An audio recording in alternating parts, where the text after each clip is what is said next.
How to add comments and suggestions on Google Docs.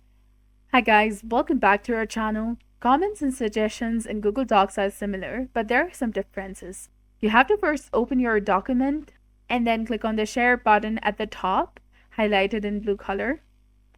Under get link, click on the change and select anyone with the link. Now, very importantly, choose commenter from the drop-down menu on the right. With this permission level, anyone you share the link with only see a limited version of the Google Docs without edit options in the toolbar, which helps keep your document intact. Leave a comment, highlight a section that you want to comment on, and then click on the comment button on the right. Click on this add a comment option, and other users can now read and reply to your comment. You can edit your comment by clicking on the menu option and then clicking on edit.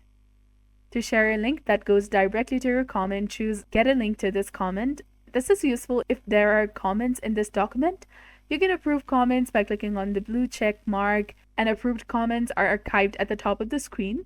To delete a comment, select the menu option and then click on Delete. So if you want to learn more about adding suggestions in the Google Docs, you can subscribe to our channel for more amazing tips and tutorials. Thank you for watching. See you in the next one.